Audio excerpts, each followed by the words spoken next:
तो चैप्टर का नाम है रसायन विज्ञान की कुछ मूल अवधारणाएं या फिर मोल कॉन्सेप्ट।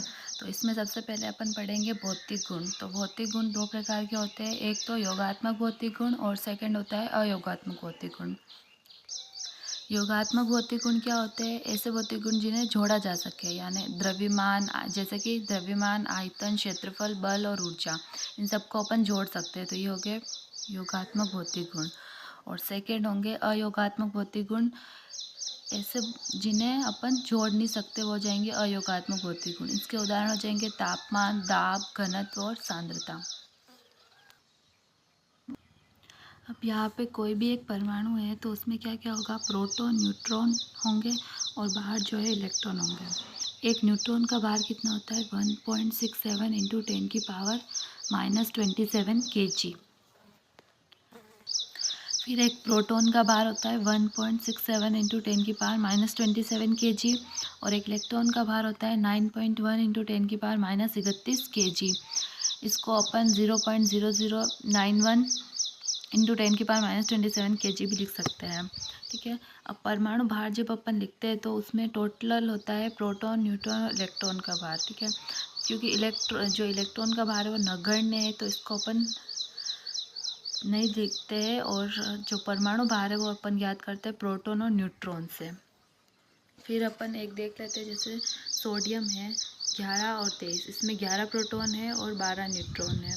तो इसका जो परमाणु भार है वो आता है 23 यूनिफाइड या फिर 23 AMU। तो अब जब इसका अपन ये परमाणु भार देखते हैं तो इसमें ये 1.67 टू 10 की पावर 27 kg सब में कॉमन आता है। तो इससे अपन देख सकते हैं कि जो 1 यूनिफाइड होता है वो बराबर होता है 1.67 टू 10 की पावर -27 kg के। फिर बहुत सारे परमाणु होते हैं, उनसे मिलकर जो है एक अणु बनता है। ठीक है। तो अणुभार अपन निकालेंगे तो अणुभार कैसे निकलेगा कि एक अणु में उपस्थित सभी परमाणुओं के परमाणु भार का योग ही अणुभार होगा। ठीक है। अपन को कुछ के अपन को मॉलिक्यूलर मास पता होना चाहिए, जैसे हाइड्रोजन का 1 यूनिफाइड, सल्फर का 32 और ऑक्सीजन का 16, कार्बन का 12। तो अपन को सबसे पहले जैसे एक उदाहरण देते हैं, C2H5OH का मॉलिक्यूलर मास निकालना है। तो कैसे निकालेंगे? सबसे पहले यहाँ पे जो 2 कार्बन है, तो 2 कार्बन है तो 2 इंटू कार्बन का जो है मॉलिक्यूलर मास, प्लस यहाँ पे कुल हाइड्रोजन कितने हैं? 6 हाइड्रोजन है तो 6 इंटू हाइड्रोजन का मॉलिक्यूलर मास, और प्लस हो जाएगा अपना ऑक्सीजन। ऑक्सीजन है तो ऑक्सीजन का 1 इंटू ऑक्सीजन यानी कि 16। तो इसका जो मॉलिक्यूलर मास आएगा वो हो जाएगा 46 यूनिफाइड। ऐसे एक और उदाहरण ले लेते हैं जिसमें जैसे कि CH3COH। तो इसका मॉलिक्यूलर मास निकालना है तो यहाँ पे 2 कार्बन है तो यहाँ हो जाएगा 2 इंटू कार्बन, प्लस 4 हाइड्रोजन है तो हो जाएगा 4 इंटू हाइड्रोजन, और 2 ऑक्सीजन है तो 2 इंटू ऑक्सीजन। तो इसका जो मॉलिक्यूलर मास है वो आ जाएगा 60 यूनिफाइड। ठीक है। एग्जाम्पल दिया हुआ है। फिर अपन निकालते जैसे परसेंटेज कंपोजिशन या प्रतिशत संगठन कैसे निकालेंगे किसी भी कंपाउंड का। जैसे अपन को दिया हुआ है CH3COH, इसका प्रतिशत संगठन निकालना है। तो सबसे पहले इसमें अपन निकालेंगे कार्बन का प्रतिशत संगठन के कार्बन का कितना आ रहा है।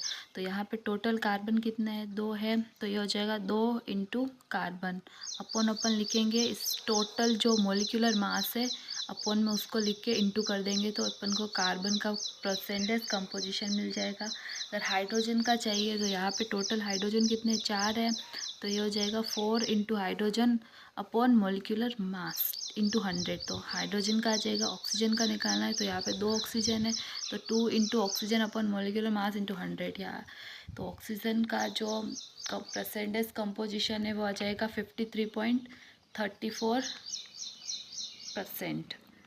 तो ऐसे अपन किसी भी कंपाउंड का जो है परसेंटेज कंपोजिशन निकाल सकते हैं।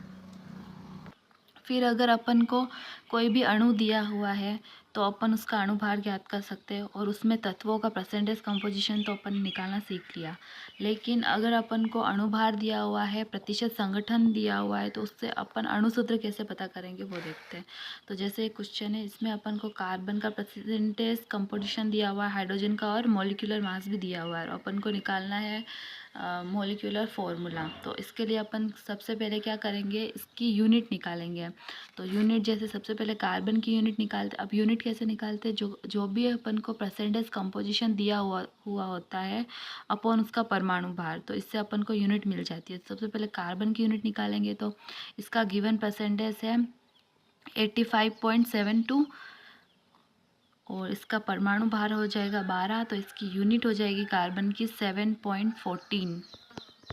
फिर हाइड्रोजन की यूनिट निकालेंगे, तो हाइड्रोजन की यूनिट अपने का इसका गिवन परसेंटेज कितना दिया होता है 14.28 और अपन को इसका जो परमाणु भार है वो पता है 1, तो इसका यूनिट हो जाएगा 14.28। तो फिर अपन मूलानुपाती सूत्र ज्ञात करेंगे, तो इसमें जो भी कंपाउंड दिया है उसको अनुपात में लिखेंगे। तो कार्बन और हाइड्रोजन को लिखा, ठीक है। तो अब जो कार्बन का यूनिट आया अपने 7.14 और हाइड्रोजन का आया 14.28। तो इसका जो सरल अनुपात है उससे अपन भाग दे देंगे। तो यहाँ पे कम क्या है 7.14, तो इससे भाग देंगे तो इसका सरल कंपोजिशन आ जाएगा 1:2। तो यहाँ पे कार्बन 1 है और हाइड्रोजन 2 है, तो इसका मूलानुपाती सूत्र हो जाएगा CH2। फिर अपन निकालेंगे मूलानुपाती सूत्रभार।